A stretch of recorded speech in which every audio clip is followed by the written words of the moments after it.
Яг одоо Монгол улсын нийслэл Улаанбаатар хотод 19 цаг болж байна. Харин Солонгос улсын нийслэл Сөүл хотод 20 цаг болж байна. Солонгост монголчуудад зориулсан хэрэгцээт мэдээлэл. Өдрийн онцлог мэдээлэл. Солонгост монголчуудын эндэр. Өнөөдрийн зөвлөгөө. Солонгос хэлний шинэ үг. Шууд утсаар эфир толгойд гээд Солонгос дахь монголчуудад зориулсан шууд эфир тавьж байна. Дэлхийн монголчуудын MJL радио.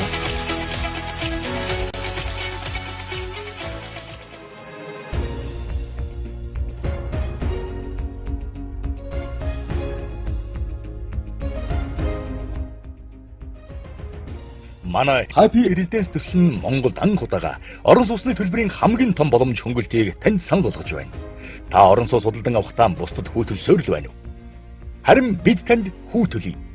Орон сууц захиалсан урьдчилгаа төлбөрийн 1.5% хүүг бид танд сар бүр захиалсан байр нь ашиглалтанд ортол төлье. Хамгийн өндөр хүүтэй хадгаламж сарын 133% хүүтэй байдаг. Та хүүнийхээ мөнгийг байрныхаа төлбөрөөс гасуулах гараж худалдан авах зэрэгт ашиглаарай. Алдаж боломгүй алтан боломж. Happy Residence.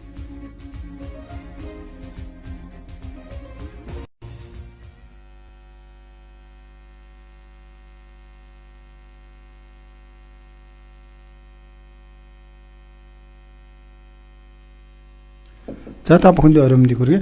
Өнөөдөр 2020 оны 3 дугаар сарын 19-ны өдөр Солонгос монголчуудын радио шууд эфир та бүхэндээ хүргэж бэлэн болсон байна. Эфир төлөвлөгч юм бат. За хөтлөгч чанцаа ажиллаж байна. За тэгэхээр хоёулаа өнөөдрийнхөө дугаарыг хөлөмжлээс ороо цаг агаараа хүргээд эхлэе тий. За тэгээ цаг аарын хувьд бол яг одоо чижүүд нэмэх 10 градус нартай. За бусаад мөн адил нэмэх 10 градус нартай байгаа юм байна.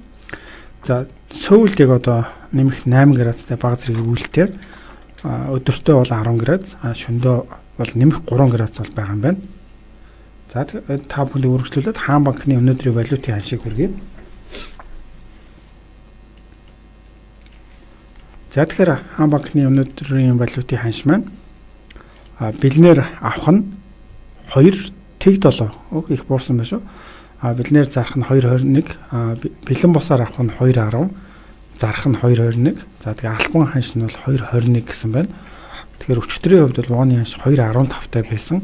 Тэгэхээр өнөөдөр бол ер нь нэлээд огцом буурсан харагдаж байна. Миний санджаагаар за одоо баг 2008 оны үед нэг валютын ханш 1.05 таа байдаг гэсэн санагдаж байна.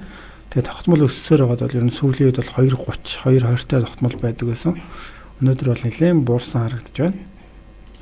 За тэгэхээр шанслын маань хувьд өнөөдрийг бас ямархан өнгөрүүлв. Тэгээд та бүхэн бидний хөтлөгч бид нэр өөрсдийнхөө тийм өнөөдрийг ямар байдал гэдэг бас та бүхэнтэйгээ хуваалцаж байгаа. Та бүхний хувьд бас өөрсдийнхөө өнөөдрийг ажил нь ямар байв.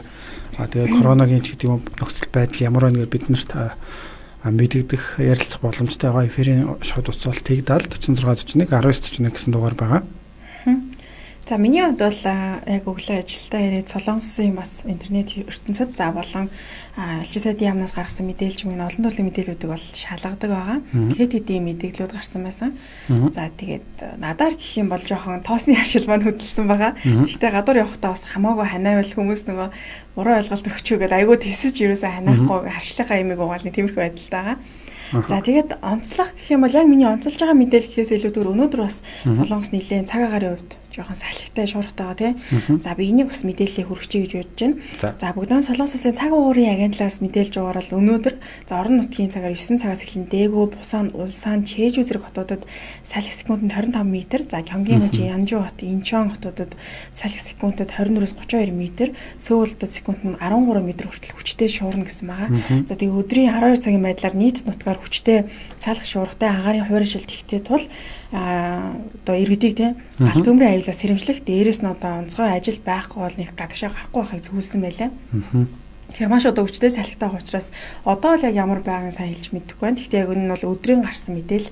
Тэг ялч нэвтрүүлэг маань орой өрдөг учраас энэ мэдээллийг аль болох бас солонгосчуудын одоо солонгос монголчуудын групп рүү аль болох тараахыг хичээсэн. Тэгээд зарим сонсогчид маань бас харсан байх гэж бодож байна. Тэр нь ширүүн салхитай үед одоо зөвхөн өөрсдөө гэхээс илүү бас машина ч юм уу тий одоо тийм мод за эсвэл бас байшингийн дээвэр хийсгэж юм хүчтэй салхитай үед тиймэрхүү эрсдлүүд байдаг шүү дээ. Тэгэхээр тэндээс бас их зайлуулж холдуулж авах хэрэгтэй юм байлаа. Мэдээж яг орон сууцсан байрнуудын хувьд бол харилцангуй салхитай байсан ч гэсэн гайг байгаад байдаг тийм. За тэгээ таны онцлог постыг сонирхъя тийм. За тэгэхээр миний хувьд өнөөдрийн эхний постоор одоо энэ дээр догсмоо дарийн сүрэн гэдэг хүний пост байна. За тэгэхээр манай хөдөлмөр нийгмийн байгууллагын үржигчдийн төвийн ажил онлайн хэлбэрт шилжлээ гэсэн байна. Сөүлд хэлчин сайдын яам мят жалгаагүй бүгд гэсэн байна.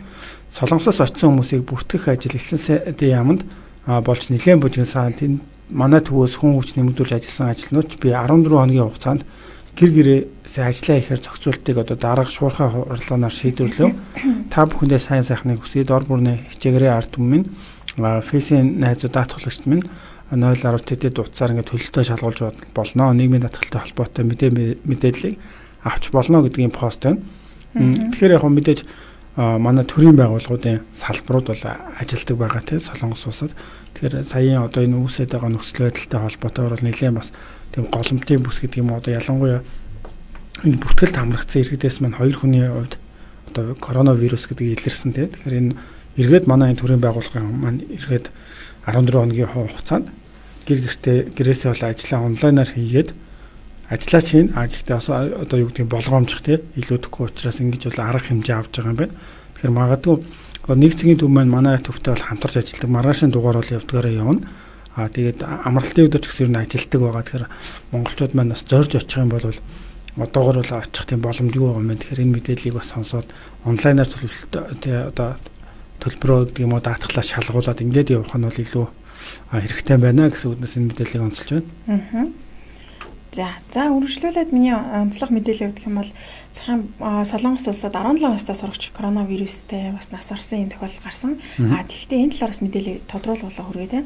За Дээгүү хотод 17 настай ахлах сургуулийн сурагч хатгааны шинж тэмдгээр нас орсон. За тус эргийн 6 удаагийн коронавирусын шинжилгээ хийхэд харин сөрөг гарсан эдэж хамгийн сүүлийн 7 дахь одоо шинжилгээгээр нэмэгтэй маш ойрхон гарч за тэгээд коронавирус туссан байх магадaltaй. Гэхдээ яг энийг одоо туссан тусаагүй гэхэд бас онцлоход одоо одоогийн байдлаар яг хараахан гаргаагүй байгаа юм байлаа. Тэгэхээр 17 настай иргэн ямар нэгэн өвчин эмгэггүй эрүүл биетэй байсан ба хатгаа аваад удаагүй нас орсон. За өмнө нь 20-оос доош насны залуус коронавирусын халдвар авах нь бага хэмээн судлагдж байсан хэдий ч за уг хэрэг гарснаар өсвөр насныханд одоо коронавирусын халдварт одоо туслаа гэхэд маш хүнд тусах магадaltaй хэсэг талаар бас судалж байгаа юм байлээ. Тэгээ бидний хувьд ч гэсэн яг тэгээдсэндээ 40-оос 50 насныхын илүү төлхөө одоо коронавирусын халдвар авч байна. Тийм ч одоо залуучууд нэг айхгүй байхад зүгээр гэсэн тиймэрхүүс өөрөөсөө мэдээлэлүүд байгааз. Энэ бол яг улс орны хувьд бол Италид бол ихэвчлэн өндөр наснууд коронавирусээр өвдөж байгаа бол одоо Солонгосын талаар мэдээлэл хүргэл та. Солонгос улсад бол 2358 иргэн бол 20 гаруй насны залуучууд коронавирусээр халдвар авсан. Энэ бол хамгийн өндөр тоо байгаа. За тэгээд тгээс 0-оос 9 насных бол 91 одоо хүүхэд коронавирусээр халдвар авсан. За 10 гаруй насны хүүхдүүд гэх юм бол 444 хүүхэд коронавирусээр халдвар авсан. За 30 гаруй насны ирээдүйд 886 иргэн бас энэ халдварыг авсан байгаа Солонгос улсад. За тэгээд 40 гаруй насных гэвэл 1181 иргэн. За 50 гаруй насных нь 1642. За 60 гаруйх нь 1080. 7562. За тэгээд 80-аас дээш насныхан бол 321 иргэн өвдсөн. За эдрээс хамгийн өндөр нь 20 гаруй насны иргэд бол 2358 иргэн коронавирусын халдвар авчиад байгаа байхгүй. Тэгэхээр яг Солонгос улсын хувьд гэх юм бол өндөр наснууд нь төлхөө өвдсөн гэж бас хэлэхэд жоох өрөөсгөл болсон. Яг энэ судалгаанаас харахад ч гэсэн ихэвчлэн 20-оос дээш насных нь өвдсөн. За одоогийн байдлаараа Солонгос улсад 8565 иргэн коронавирусын халдвар авсан байгаа. За тэгээ эдгээгдэж гарсан бол 1947 иргэн байгаа. За нас урсан иргэдийн тоо бол 91 болсон гэсэн юм мэдээлэлүүд гарсан байлаа. Тэгээд өчигдрийн байдлаар бол яхаа бид хоёр өмнө бас сайт танилцуулжсэн те коронагийн талаар юм сайтуудгаа эндээс бас ингээд олон улсын мэдээллийг нэг дороос нь харах боломжтой. За Солонгос гэлтгөөд энэ сайт дээр өдөр болгон ерөөсөө шинжлэгдэж байгаа манай Монгол улсын талаар мэдээлж гисэн шинжлэгдэж байгаа. Өчигдрийн байдлаар Солонгос коронавирусын бас халдварын тоогоор 6-ад явж исэн. Тэгээд өнөөдрийн байдлаар бол нэгт нь Хятад, за 2 дахь юм бол Итали, 3-т нь Иран, за 4-т нь Испани, за 5-т нь Герман, за 6-ад нь Америк, 7-ад нь Франц, за тэгээ 8-д Солонгос улс орсон ба коронавирусын халдвар авснараа. Тэгэхээр ерөнхийдөө бол бас багасж байгаа яхаа эмчлэгдсэн иргэдийн тоо ч гэсэн нэмэгдэж байгаа. Гэхдээ юунаас болоод энийг бас холбож ярьж илээ л дээ. Өчигдөр бас хоёулаа мэдээлэл хүргэжсэн те. Яг энэ сүмийн одоо бас цуглаан ч юм уу тиймэрхүү байдлаар одоо коронавирусын халдвар буцаад нэмэгдэж байна. 2 оронтой тоо руу орсон. Коронавирусын халдвар авсан иргэдийн тоо бол 2 оронтой тоо руу орсон байсан бол дахиад ингээ 3 оронтой тоо руу орж шилжиж байна. Энэ нь бол ерөөсөө олныг хамарсан ийм одоо цуглаан уулзалтыг зохион байгуулаад тэн дээр нь ингээд ерөөсөө хүмүүс очиод хөвчлөл аваад байна гэсэн мэдээлэл яваад лээ. Тэгэхээр бид хоёр өнгөрсөн нэгдлийн нэвтрүүлгээр ялангуяа би нэг постыг бас гаргаад оргил үе гэх юм уу тий 900 гараад явжсэн. Тэрнээс хойш бол энэ 3 дугаар сар гараад бол харьцангуй буураад явжсэн. Одоо 600-аас эхлээд 500 тий нэг өдөрт гарч байгаа тохиолын тоо 100 руу ороод 11-ний өдөр 242. Тэгээ тэрнээс хойш 110 107 76 км багасчихсан. Тэгээ бит хоёрын хувьд за маргааш нөгөөдрийг бас харьяа. Яг энэ тоо ингээ буураа явуучвал илүү яг одоо цормондоо оруулаа гэдэг юм уу аргыг нь олцглоо гэж бол харах гэжсэн. Гэхдээ сүүлийн 3 өдрийг харах юм бол баг зэрэг нэмэгдээд те эргээд бас 100 руу гараад бол явцсан байсан. Тэгэхээр энэ мэдээж түрүүний хэлсэн сүмийнхэн ч юм уу те энэ олноороо цугларч байгаа баг зэрэг бас тиймэрхүү болгоомжгүй байдлаас л болоод эргээд ингээд намдахгүй гараад байна гэж бодож байна. Тэгэхээр судалгааны хувьд бол би ерөөсөө сонсоогүй байсан юм байна. Энэ өвчнийг өндөр настай эсвэл нэлээд юм би тамир нь мууц тийм хүмүүс амархан тусаад байгаа юм болов гэсэн сая сонсоход 20-30 насныхын хамгийн их тийм. За ер нь бол тэгтээ нас оролтын тоо хөвчлэн одоо өндөр настай за суур өвчтэй хүмүүс бол 91 хүн дотор бол дийлэх нь өндөр настай суур өвчтэй хүмүүс нас орсон байлаа. Тэгтээ өвчлөлийн тоог харах юм бол дандаа 20-оос дээш насныхан одоо хөвчлэн төлхөө бас авсан коронавирусын алдар авсан гэсэн тоо баримттай лээ. Би яг бас энийг өнөөдөр яг л харж ирсэн. Италид гэх юм бол тийм өндөр настай хүмүүс маш их тусаад байгаа. Бидний хувьд ч гэсэн айхан корона гарч яхад л ярилцчихсан шүү дээ. 40-оос 50 насныхан тусдаг гинэ гээл тийм яриа гаргасан. Тэгэхээр бас за тэгдэг чинь болоо залуу хүмүүс гайгүй болоо гэх мэтчлийн ойлголтуудыг хүмүүс түгээдсэн. Гэтэл энэ бол улс орон болгонд арай өөр байгаад Италид өндөр настай хүмүүс нь тусааддаг. Гэтэл Солонгост бол 20 гаруй насны хэрэгэд бол төлхөө туссан байх гэх мэтчлэн. За тэгэхээр миний дараагийн пост Төмөрбаатар долгор сүрэн гэдэг хүн. Тэгээд байга газар болохоор инх сарнаас хувилал гэж бол чек хийсэн байна. За тэгэхээр энэ хүний хувьд бол надтай ч бид хоёр холбогдож байсан. Одоо Солонгосоос Монгол руу явах хүсэлтэй иргэдгээд. Тэгээд энэ дээр оруулсан постын хувьд за би уйлмаар байна гэж ах шиг байна л да. Эх орондоо ирж газардахдаа би уйлсан. Тосоод авах хэрэг эх орон минь надад байна гэж би бахархаж уйлсан. Дараа нь улс эх орон минь боловч улс их орн минь боловсон хүчин хүүтэнч гандахгүй даарч бэрхэ үл хамааран биднийг өгцөн албан агчтай талархаж би уйлсан. Тусгай хамгаалтанд ороод энэ совлолт ирэхдээ би ийм сайхан газар найрсаг хамт олон өгтөж авсанд би энд л их орны үнцэн монгол хүний одоо цайлган сэтгэлийг нь харж багтаж ядан би уйлсан. Өнөөдөр би дахиад уйллаа. Монсоос за эрүүл мэндийн төлөө ийм сайхан бэлэг Монсоос бол ирүүлсэн юм байна. Тэгээд ерөнхийдөө энэ хүний хувьд бол баярлалаа гэд тийм. Монс за эрүүл мэндийн яамд засгийн газар тэгээд инх сарн совлил унтсан онцгой комисс мяа цагдаагийн байгууллага гэдээ бол нэрийг дурдсан байна. Тэгэхээр Монголоос очсон хүмүүсийн маань хувьд одоо эхнээсээ 14 оны тусгаарлалтанд байгаа. Тэгэхээр энэ дээр бол зургнууд бол оруулсан байлаа. Энд бол тайлбартай байна. Гар хариуцгал одоо утас гар дээш бол ариутгасан гэж байна. За тэгээд 10-10-аар нэрсээр дуутгаж ариутглаа гэсэн байна. За тэгээд өрөөндөө ирээд те сэлүүхэн том юм байна гэсэн байна. Мэдээлэл авах бол хаалга тогшоол цаанаа битүүмжилсэн хувцастай хүнтэй гэж байна. За мөн 5 ор цагаан хэрэглэл аяг ТV хөргөгч бүгд байна гэсэн байна. Тэгээд эренгүүтээ сүйтэй цайгаар өгтөв гэсэн байна. Гэр бүлэрээ те хүүхдүүдтэйгээ байх юм байна. Цэвэрхэн сайхан газар байна. Инх сарн совлил. Тэгээд энэ совлилын хоол хүнсний талаар дэлгэрэнгүй гэсэн байна. Ахын эрүүл мэндийн хэрэгцээнд бэлдсэн байсан. Хэрэгцээнд бол энэ гараар утгах мэд бол зүйлүүд бол бэлдсэн юм байна. За тэгээд онгоцоос буухад автобусаар тоссон гих мэтчлэн одоо юмыг бол харуулсан байна. Тийм ер нь бол яалтчгүй бас одоо гадаадаас ирж байгаа Монгол иргэдээ Монгол улсын зүгээс бол аль болох чадах чинээгээрээ тийм байрлах байр болон хангамжны бүх зүйлийг нь бол хангаж ажиллаж байгаа л гэж харж байгаа. Тэгээ бас зарим нэг талаар хүмүүс энэ байр маань тийм хангалтгүй байна ч гэх юм уу ийм зүйлс байна гэсэн ярианууд зөндөө явж байгаа өглөөж гэсэн мэдээллүүдийг харж исэн. Тэгэхээр энэ аль талдаа л тийм зарим нэг нь бас төвчээд хандлага арай өөрчлөө тийм. За нэг 14-с 21 хоног за бусдтай болон хайртай хүмүүстэй өвчин халдаахгүй тулд тисэх шаардлагатай тийм. За бүр ингээд насаар нь ч юм уу маш удаан хугацаанд одоо ингэж байлгана гэсэн бас үгнээс биш шүү дээ тийм. Тэгэхээр энэ ойлголт маань бас жоохон хүмүүсээ сайн ойлгох хэрэгтэй байна гэсэн мэдээлэлүүд бас явж байна. За тэгэхээр бидний хувьд мэдээж солонгос монголчуудын энэ дэр булан маань хүрдэг байгаа. Энэ булангаараа солонгост байгаа монголчуудын одоо ямар үйл ажиллагаа хийж чинь тэндээ очиод юу хийж чинь гэдгийг танилцуулдаг. За мөн Солонгост ирсэн монгол залуусынхаа тухай ч гэсэн танилцуулдаг тий. За тэгэхээр энэ удаагийн маань зочин мөн хөрөлцөн ирсэн байна. Монголын эмэгтэйчүүдийн холбооны ерөнхийлөгч би оюун гэрэл зочноор маань оролцож байна. Та чиглэж зүгээрээ. За тэгэхээр бид үдээ маань хавьд ярилцах үндсэн бас сэдв маань Солонгост байгаа залуучуудаа монголчуудаа зориулаад бол 10,000 маскыг бол бас илгээн гэсэн байгаа. За зочиндоо юуны орой мэндийг хүргэе. За тэгэхээр таны ажил сайн уу? Ажил сайн байгаа. Аха. За тэгэхээр би сая бас танилцуулаад байж л да. Мэдээж Монгол байгаа эмэгтэйчүүд манай өөрсдийн гараар маск ойж тэ Солонгост байгаа хүмүүстээ зориулж юм сайхан аян өрнүүлж байгаа юм байна. Тэгэхээр энэ тухай та эхлээд танилцуулах уу?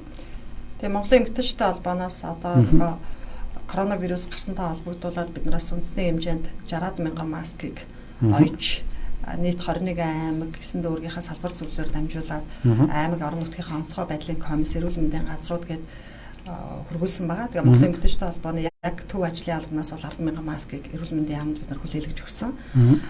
Мэдээж яг нөхцөл байдал одоо үргэлжлээд тэ ялангуяа нэлээд тийм хүнд нөхцөл байдал руу явж байгаа учраас Солонгост ажиллаж амьдарч байгаа монголчуудтай бас дараагийнхаа одоо хандив аяныг хийх зөв юм байна гэж бас эмэгтэйчүүдийн холбоон дээр бид нар ярилцаад энэ 10,000 маска одоо бэлтгэл ажил маань нэлээд хангагдаад одоогийн байдлаар нэг 5-6 орчим мянган маск үйлдвэрлэгдсэн байж байгаа. Тэгээд яг Монголын эмэгтэйчүүдийн холбооны хувьд бол бид нар нөгөө өөрсдөө үйлдвэр гэхээсээ илүүтэй дандаа одоо аймаг орон нутгийн эмэгтэйчүүд одоо сайн дураараа ойж тэгээ энд хандвалж байгаа нь бас аягүй чухал байгаа. Тэгээд маш олон сайхан эмэгтэйчүүд, ээжүүдийн сэтгэл зүтгэл одоо тий хөс хүч хөдөлмөр шингэсэн ийм маскуудыг бид нар ойж байгаа. Тэгээд мэдээж өнөөдөр Солонгост ялангуяа одоо 49,765 орчим монгол иргэн амьдардаг гэсэн тоо баримт байдаг. Тэрний нэг 52-3% нь бол эмэгтэйчүүд байдаг. Тэ 3 орчим мянган хүүхэд байдаг гэсэн юм тоо байдаг. Би өөрөө бас Солонгост Монголын эмэгтэйчүүдийн холбооны салбар зөвлөлөө байгуулад 3 удаа очиж исэн. Тэгээ ерөөхдөө яг хуу цаашдаа энэ гадаадд ажиллаж амьдарч байгаа монголчуудаас хамгийн олноороо ажиллаж амьдарч байгаа нь Солонгос улс байгаа учраас тэнд бас олон эмэгтэйчүүд, хүүхдүүд бас амьдарч байгаа учраас бид нар эхний ээлжинд бас Солонгос руу нэг 10,000 маск явуулчихъя гэд мэдээж бид нар 40-50,000-аар нь явуулах боломж болцоо. Тээврийн асуудал ч гэсэн нэлээд хүнд байгаа учраас эхний ээлжинд 10,000 маска явуулчихъя. А цаашдаа яг энэ коронавирусын бас нөхцөл байдал тархалт нь ямар шухан байх нь уу? А тэгээд тэр тээвэрлэлт нь бас яах нь уу гэдгээс шалтгаалаад дараагийнхаа ажлуудаас төлөвлөж явахаар бэлтэж байгаа. Тэгээд эхний ээлжинд ямар ч хэсэн 10,000 маска аваад Солонгост байгаа эмэгтэйчдэд салбар зөвлөл тэгээд нийгмийн хамгаалалт хөтөлмөрийн яамны одоо бас нэг цагийн үйлчлэгээний төв байгаа. Тэргээр дамжуулаад маска түгэх ийм төлөвлөгөөтэй ажиллаж байна. Тэгэхээр мэдээж яг Солонгост байгаа монголчуудын маань хувьд одоо гадаад иргэд маск олохгүй байна ч гэдэг юм уу те. Аа зарим хүмүүс бол ойчролж байгаад авлаа гэд нэлээд пост оруулж харагдчихсан. Тэгэхээр тэр хууль бус хүмүүсийн хувьд бол бичиг баримтаа үзүүлээд бол маск авах боломжгүй байгаа. Тэгэхээр мэдээж сайхан ажил бол болж байгаа гэж бодож байна. Тэгэхээр ер нь бол процесс бол тийшээ хэрвээ тэмдэглэгдээд очиж байгаа юм бол гараас гарт бол тараагдах тийм юугаар юм байна тийм. Бид нар улсын онцгой байдлын Монгол Улсын шадар сайд улсын онцгой комиссийн дараа инх төвшин даргаад бид нар аль биесний хүсэлтэд хөрвүүлсэн байгаа.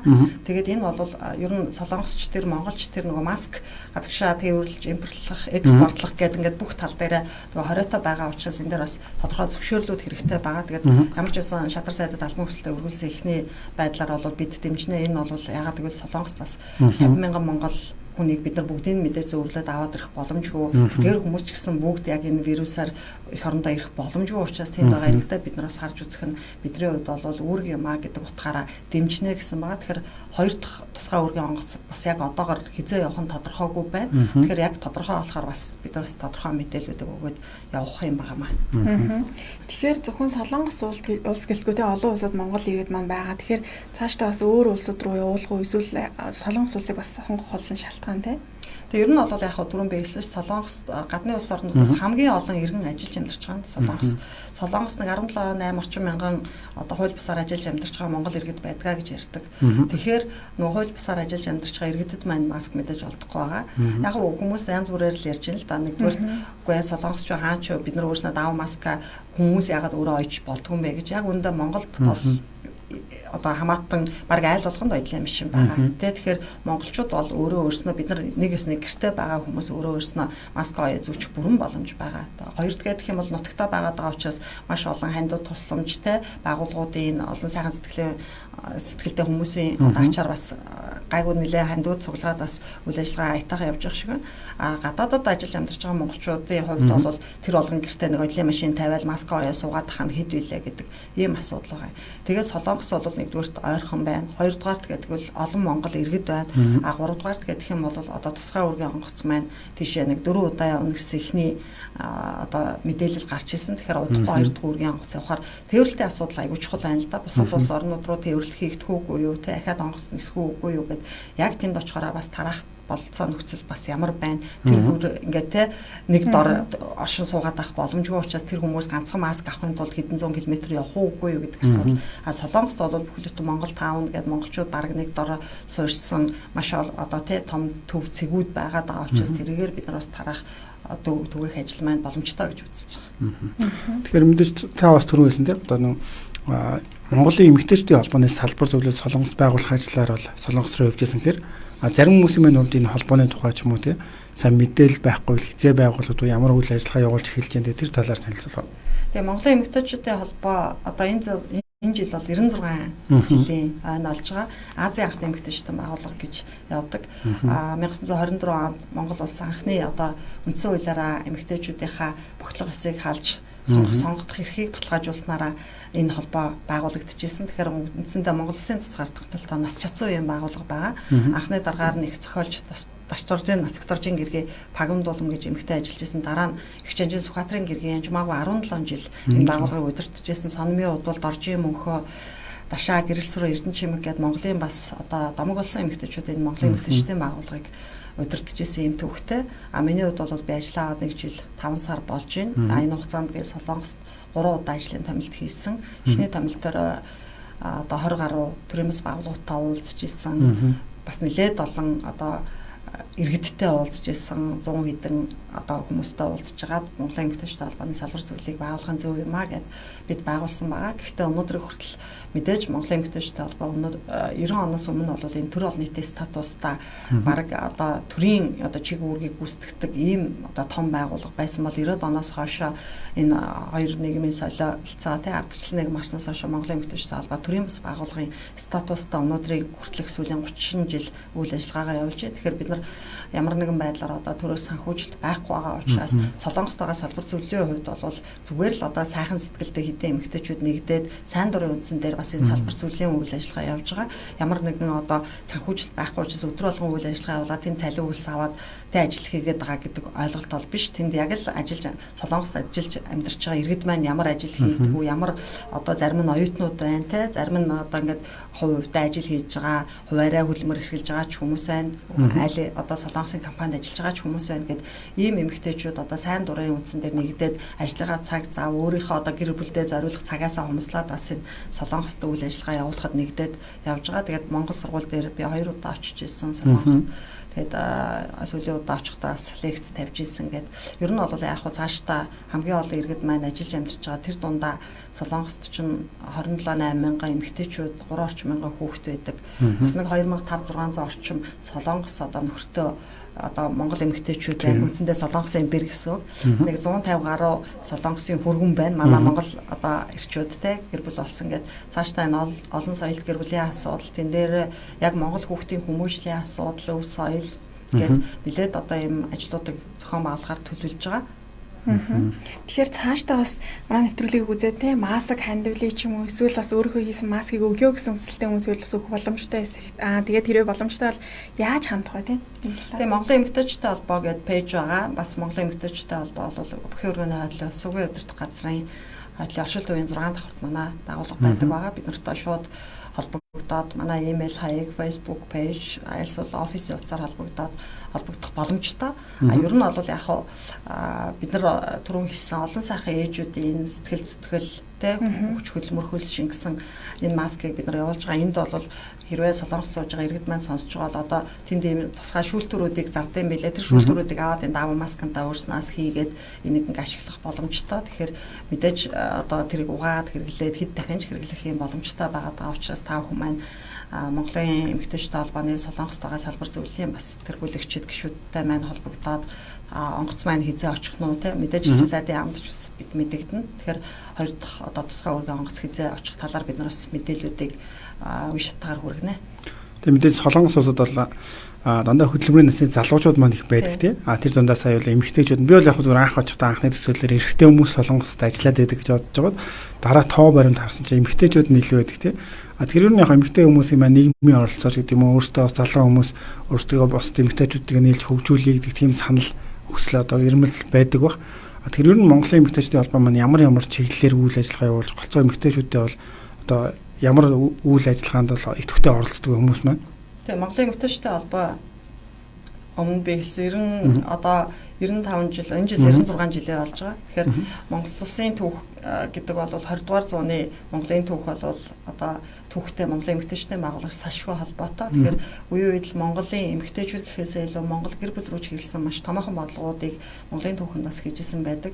Анхны үндсэн хуулиараа л эмэгтэйчүүдийн бохлох хэсгийг халж эмэгтэйчүүд бол эрчүүдтэй ижилхэн одоо бичиг үсэг сурдаг баймаар байна гэдгээрээ энэ Монголын эмэгтэйчүүдийн байгууллагын анхны одоо үсэл эхэлжсэн. Тэгэхээр Монголын ард түмний бичиг үсэг сурах, соёлжих, нийгмийн одоо харилцаанд орох маш олон зүйл төр Монголын эмэгтэйчүүдийн байгууллага бол одоо түүхэнд бичигдгүүц маш олон ажлуудыг зохион байгуулж ирсэн. Соёлын товтлогоо гэж монголчуудын одоо хамгийн сайн мэддэг ахын соёлын хувьсгалыг Монголын эмэгтэйчүүдийн байгууллага хийжсэн. Тэгэхээр цаашдаа бид нар бол ерөнхийдөө энэ Монгол гэр бүл Монгол одоо дахлаа гэдэг чиглэл рүүгээ нэлээд олон ажлууд зохион байгуулж хийхээр төлөвлөлөө соёлын товтлогоо 2 гэд төслүүд маань эхлээд явж байгаа.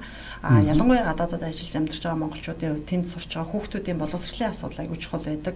Яг боловсрол ярихаар өнөөдөр бид нар тусгаар тогтсон улс гэж хэнийг хэлэх вэ гэхээр хэл өв соёлтой холбоотой асуудлууд яригддаг. Бид нар Монгол улсынхаа дархан хэлийг хамгаалаад байгаа боловч одоо хэл өв соёлоо хамгаалж чадчихээн үү? Тэрийг хадгалж авч үлдчихээн үү? Түгээн дэлгэрүүлж чадчихээн үү? Ирээдүйн одоо хүүхд багчуудаа өвлүүлэх тал дээр хэрхэн ажил зохион байгуулж хийж чадж гэнэ вэ гэдэг дээр бас нэг харах цаг болцсон гэж бодож байгаа. Тэгээ гадаадад ажиллаж амьдарч байгаа энэ зөвхөн Солонгост байгаа монгол хүүхдүүдтэй холбоотой тухай биш.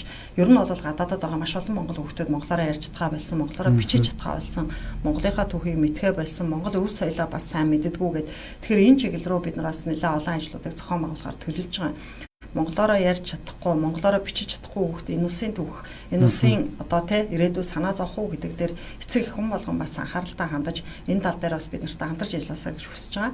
Тэгэхээр цаашдаа бол ялангуяа энэ өв соёлыг түгээн дэлгэрүүлэх, хэл бичиг соёлоо сурах, түүхээ таньж мэдэх тал дээр бид бас гадаадад байгаа Монгол одоо хилийн чанар холбоо болон бусад төрийн бас байгууллагатай хамтарч ажиллахад бол бэлэн байгаа. Тийм учраас бидэнтэй бас холбогдоорой. Ялангуяа энэ Монгол улсын түүх гэдэг цаашаа өнөөдөр та бидний үргэлжлүүлээд өртөөлөд дараагийн одоо эцэдтэй хүлээлгэж өгөхөд бид ямар нийгмийг ямар одоо түүхийг хүлээлгэж өгөх вэ гэдэг бол энэ бас их чухал юм байгаа шүү гэдгийг хэлмээр байгаа. За тэгэхээр мэдээж ярианыхаа төгсгөл сая таны хувьд бол мэдээж хэлж байна. Гэхдээ одоо гадаад байгаа эмэгтэйчүүдийн хувьд маань нэлээд тийм хүчирхийлэл гэдэг юм уу янз бүрийн тийм бас эвгүй зүйлүүд их сонсогддог шүү дээ. Тэгэхээр тэр талаар яг ингийн одоо хүүхдийн боловсролч гэдэг юм уу бас өөрсдийнхөө хэмжээнд арга хэмжээ авах болох зүйл дээр болохоор төрийн бас байгууллагууд хамтраад ажилладаг ч юм уу өөрсдийнхөө ингээд итгэх санаачлахаар яваад идэг. Яг манай одоо засгийн газрын хувьд чинь гадаад байгаа эмэгтэйчүүдийг ямар нэгэн байдлаар туслах, хамгаалах тэр талаар хөтөлбөр одоо юу гэдгийг төсөл тиймэрхүү зүйлүүд байдаг болоод тэг ер нь бол яг гадаадд байгаа гэдэг дахиад ярихаар би нөгөө Солонгост бол хамгийн анхнаараа нийгмийн хамгаалалт хөтөлмөрийн яамны одоо нэгцгийн үйлчилгээ гэж ажиллаад тэнд яг нөгөө гэрээт ажилтнаар ажиллаж байгаа хүмүүсийн эрх ашигтай холбоотой нэлээд олон зүйлүүд явж байгаа шүү дээ. Тэгэхээр ер нь бол яг энд зөвхөн эмэгтэйчүүдийн тухайн асуудал гэхээс илүү тэнд гадаадд ажиллаж амьдарч байгаа иргэдийн маань хүний эрхтэй холбоотой айгүй олон эрхийн зөрчилтэй холбоотой асуудлууд яригддаг. Ялангуяа Солонгост бол ярихаар тэнд одоо богино хугацаагаар 3 сараар ажиллаж байгаа иргэд цалингаа гүйцэд авч чаддаггүй ч гэдэг юм уу альсвал одоо ажлын байрны аваар усал гарахаар тэр нөгөө хуулиа мэдхгүй, хэл мэдхгүй, тэр улсын соёлыг мэдхгүйтэй холбоотой ингээд олон зөрчлөлттэй хуультай холбоотой асуудлууд яригддаг учраас Солонгост бол бид нар Солонгосын эмэгтэйчүүдийн байгууллага, Солонгосын бас гэр бүлийн яамд санал тавиад Солонгост байгаа монголчуудаа одоо Солонгосын хуулийг сурталчлах ажлыг бид бас зохион байгуулмаар байна гэдэг юм санал тавиад явж байгаа. Ер нь бол яг гадны улс орнд гол асуудал бол тухайн улсын соёлыг мэдхгүй мэдэхгүй, тухайн улсыг хуулийг мэдэхгүй, дээр нь хэлний бэрхшээл байдаг учраас энээсээ болоод нөгөө мэдэхгүйгээр гэмт хэрэгт орчих ч гэдэг юм эсвэл эрхээ зөрчүүлэх аюул олон асуудлууд яригддаг. Тэгэхээр цаашдаа нөгөө гадаадад ажиллаж амьдарч байгаа монголчуудын юу гэж захимаар байна вэ гэхээр та тэнд ажиллаж амьдарч байгаа бол тэр улсын хуулийг сайн судлаараа те мэдээж хэлийг бас сайн сурах хэрэгтэй. Тэгээд эрхээ хамгаалуулах байгууллагатай ажилладаг байх хэрэгтэй л гэж хэлмээр байна. Тэгээд мэдээж энэ чиглэлээр засгийн газар ч гэсэн цаашдаа ажлууд бол хийх л байх гэж бодож байна. Иргэний нийгмийн байгууллагын хувьд бол бид ямар ч хүмүүстэй хамтарч ажиллахад нээлттэй байгаа те цаашдаа ингээд олон ажлуудыг бас хийх төлөвлөж байна. Одоо ажиллаа аваад нэг жил гараа олж байгаа хугацаанд бид нар Солонгост ямарч байсан нэг салбар зөвлөлөө дөнгөж байгуулад энийгээ бас төлөвшүүлэх гээд явж байгаа. Мэдээж ямар нэгэн байгууллага өөрийн гэсэн одоо хөлөө олоод төлөвшөл бол тодорхой хугацаа хэрэгтэй. Тэгэхээр Солонгост ажиллаж амьдарч байгаа монголчууд маань бас Монголын эмэгтэйчүүд холбооны салбар зөвлөлийн хүмүүстэй маань холбогдоод санал хүсэлтээ хүргүүлээд энд бас өөр хамтарч ажиллах нөхцөл боломж бол хүн бүрт нээлттэй шүү гэж хэлмээр байна. Цаашдаа бол бид нар бас Турктэй холбогдсон байгаа, Европын холбоотой холбогдоод явж байгаа. Тэгэхээр Европ руу ч гэсэн эмэгтэйчүүдийн байгууллага байгуулах тухай асуудлууд бас яригадаад явж байгаа. Тэгэхээр тухайд хойдноос мэдээлэл өгöd явна. За баярлалаа, таныг бас цаг зав гаргаж ирж яриа өгсөн баярлалаа гэж хэлмээр байна. Та бүхэнд бас маш их баярлалаа. Тэгээд бас бидний хийж байгаа энэ одоо хүмүүнлэгийн сайн сайхны ажлыг дэмжиж эфирт орж оролцуулж хүмүүст мэдээлэл өгөх боломж олгосон маш их баярлалаа. Тэгээд Солонгост ажиллаж амьдарч байгаа монголчуудад та бүхэн маань хариуцлагатай байгаараа. Энэ бол ямар нэгэн одоо хууль дүрм журм гэхээсээ л эргэн бүрийн хариуцлага айгу шаардсан ийм одоо асуудал байгаа. Тийм учраас та бүхэн маань хөдөлгөөн эрүүл энхтэй их нутагтаа эртлээ одоо өөр өөрснийхээ эрүүл мэндийг сахин хамгаалж, үр хөвгтэй хамгаалж хариуцлагатай байгаараа л гэж хэлмээр байна. За тэгэхээр ямар ч юм сайхан ажил хийж байгаад нь бидний сонсогчдын өмнөөс бас баярлалаа гэж хэлмээр байна. За тэгэхээр бид бүгдийн хувьд бас дараа нь энэ аян цаашаа үргэлжлээд ямар төвшөндөө явж байгаа гэдгийг Солонгост байдаг салбар зөвлөлрөөнөөс холбогдоод мэдээллийг хүргэх болно гэж хэлмээр байна. За баярлалаа.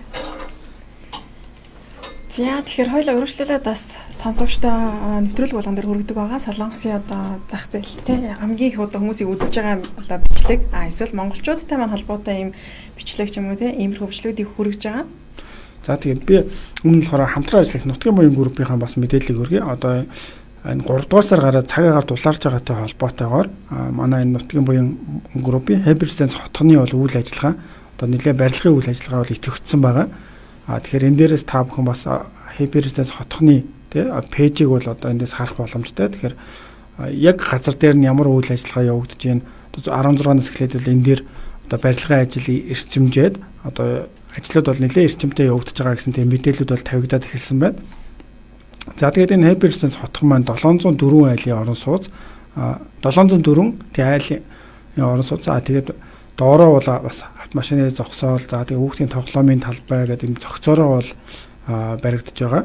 За тэгээд энэ А блок буюу одоо 2020 оны 2 дугаар удирдлагын ашиглалтанд орох энэ блок нь бол нэлээд үйл ажиллагаанд бол ингээд жигдрээд явж байна. Одоо нэлээд өндөр бол босцсон байна. За тэгээд эндээс бол байрлал тус бүрээс нь бол харагдах зураг нь бол одоо яг ямар байгаа вэ гэдгийг нь бол явуулж байна. Яг сая бас Солонгос улсад цагаан сарын үеэр бол экспо зохион байгуулад одоо энэ нутгийн буян группийн маань Хэберстенс хотгон одоо нэлээд олон хүмүүс манаас захиалгаач өгсөн байгаа хөх. Тэгэхээр барилга маань юу болж ийн гэд харах бас боломжтой байна. Мэдээж бүрэн сутган бол за тэгээд дотор бол лефти хэсгний бол зураг байна. За бусад газруудаар бол одоо ажил бол хэвийн үргэлжлээд бол явж байгаа юм байна. За та бүхэн тэгээд дэлгэрэнгүй мэдээлэл авъя гэх юм бол Хэберстенс хотгоны энэ пэйж рүү ороод бас үзэх боломжтой шүү гэж хэлмээр байна. За тэгэхээр үргэлжлүүлээд хоёлаа бас видео өргөе тийм. За тэгэхээр энэ удаагийн маань онцлог видеоны хувьд бол өмнө нь бол мэдээж хүмүүс нэлээд бас одоо юу гэдгийг мэдээлэл олгох тийм. За тэгээд гэрэл хийгээтэй дэмжүүлээс энэ бол жоохон за нэг хүндхэн жаашин гэхдээ яг зүгээр шууд сонирхолтой. За тэгэхээр Солонгос улсад очиж ажиллаж амьдарч байгаа хүмүүс маань одоо ажил хийдэг байгаа. Тэгээд ажил дээр бол янз бүрийн үйл ойлголцох байдал гэдэг юм уу бас ийм зүйлүүд гардаг. За тэгэхээр энд бол нэгэн гадаадын ажилчин одоо нөгөө захирлан тий одоо бокинг гэдэг хүч хэрэглэн гэж ярьдаг. Тэгэхээр ийм одоо зүйл болж байгаа тухай бичлэг байна. Тэгэхээр энэ бол мэдээж сайн сайхан дандаа зүйлүүд бол байхын хажуугаар юм үйл ойлголцох бас яс бус гэдэг юм янз бүрийн зүйл бол гардаг байгаа. Тэгэхээр энэ тухай бол бичлэг байна.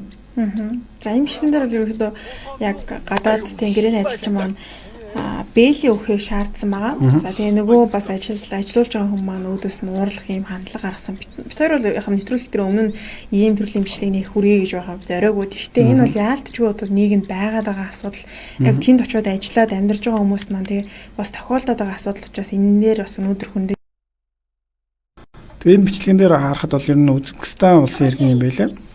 Тэгээд за энэ дээр дууг нь багсаж. Тэгээд энэ дээр бас харж байгаа зөвхөн энэ хүмүүстээр тий ингээд тохиолдоод өнгөрөхөс гол нь баталгаажуулж ингэж авч чадаагүй маш олон тохиолдол гардаг. Тэгэхээр мэдээж одоо тэр ажил олгогчийн зүгээс янз бүрийн ёс бус харьцах, хараал хийх. За дээр нь ингэж хүч хэрэглэх юм тохиолдол гарах юм бол хамгийн нэгдүгээр ингээд баримтжуулаад авчих юм бол эргээд тий гомдол санал хүсэл за би мах өдөр хогцсон хүмүүс гэсэн байдаг. Тэгэхээр энэ болгон дээр одоо юу гэдэг имчилгээ гэдэг юм уу тий ямар нэгэн байдлаар юм баримтыг бол заавал бас авч явах шаардлагатай юм болов уу гэж бол харсан.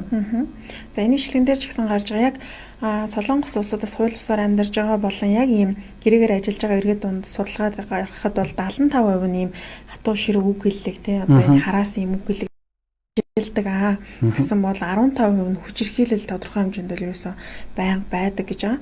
За тэгээд бэлгийн хүчирхийлэл бас байгаа. Тэгээд эмэгтэйчүүд ялангуяа эмэгтэй ажилчид одоо ингээд хүчирхийлүүлэх ч юм уу тий одоо ажлынханд захирлан ч гэдэг иймэрхүү хэрэгүүд бол сүүлийн үед аягүй сонсогдож байгаа. За сүүлд 10 сар гэхэд нэг мэдээлэл орчуулагдаж байхад буудалд ажиллах гэж утсан эмэгтэйд нойрны юм өгөөд хүчирхийллийг завдсан юм явдал гарч ирсэн. Гэх мэтчлэн маш олон юм хэрэгүүд бол нийгэм байсаар байгаа. За энэ 95 оны бас бичлэг гарч байна. Одооноос эхэлсэн ч өмнө иймэрхүү асуудлууд зөндөө гарч ирсэн. 95 оноос гадаад ажилтнууд бидний цалин өгөөч тий бид нарыг бас ингэж хүч хэрглэж болохгүй гэсэн тиймэрхүү жагсаал бол хийж ирсэн юм байлаа. За энэ 2006 оны бичлэг бас харагдаж байна.